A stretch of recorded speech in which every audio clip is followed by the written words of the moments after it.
Hello, welcome to the Game on Grapevine, where today we're trying to get something down off this shelf here. It's a little bit too... I can't quite... So this is the new developer diary for Halo Reach, the upcoming installment in the Smash Halo franchise from Bungie. You've probably heard by now you play as a new recruit to Noble Team, a group of elite Spartan warriors aiding the fight against the Covenant. But here Bungie give us a glimpse into the ethos driving its creation. Maybe I need a chair or something. We definitely focused on trying to go back to sort of the core of what made Halo CE, the Combat Evolved, the sort of phenomenon that it is. You picked a hell of a day to join up.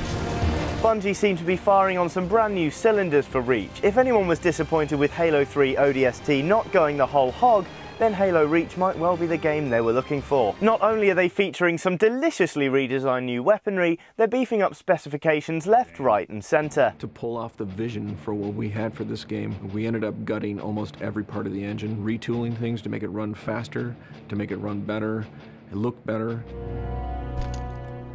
We looked at the story of Reach, and it was obviously a more intimate, character-driven story. We really needed the attention to real-world detail, trying to make these characters' faces really feel like believable. We started everything over from scratch, came up with a whole new rig for how we animate faces and also how we approach like texturing them, modeling them, everything, and just put a lot more time.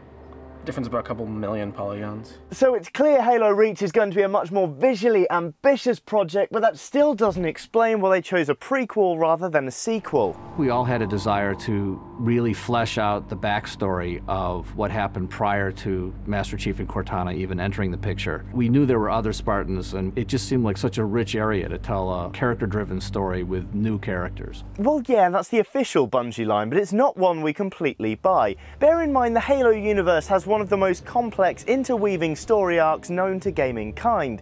It's the kind of thing you'd expect Hideo Kojima to make up when drunk. Spartans never died, George. Not only then does a prequel allow Bungie to flesh out the Halo backstory and redefine a classic, it spares them having to think up a whole new plot installment. I read your file, Lieutenant. Lazy, some might say, but I think it's touching, especially since, according to Brian Jarrett, it's our last Halo game. Yep, after Reach, Bungie are in all probability walking away from the legacy they created. Watch here as Brian manages to make his explanation sound less like a shift in corporate strategy and more like a breakup. Microsoft does own the Halo IP. It's their franchise, and obviously we have the fortunate honor of being people who created this whole Halo thing over a decade ago, and we've had a great run with it. And if you're asking, do I think there will be more Halo games beyond Bungie's Halo Reach? I absolutely think there will be. I think as long as there continues to be a really passionate, devoted fan base who wants to continue to experience new ways to engage the Halo universe, then I think that anybody would be crazy not to do that. But I don't think it's going to be Bungie that actually continues to deliver those Halo stories. That for us, we definitely are viewing Reach as sort of our grand finale. We want to pull out all the stops to make sure that it really does leave a defining mark and becomes a definitive Halo title. And after that, we really look forward to kind of releasing something that's totally different, totally new, a brand new experience in a brand new universe. Brian, why? I don't understand.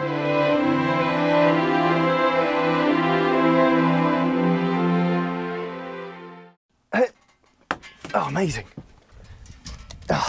Right, that's it from me for now. I'm off to scarf this down before Nathaniel realises it's missing. More gaming news soon.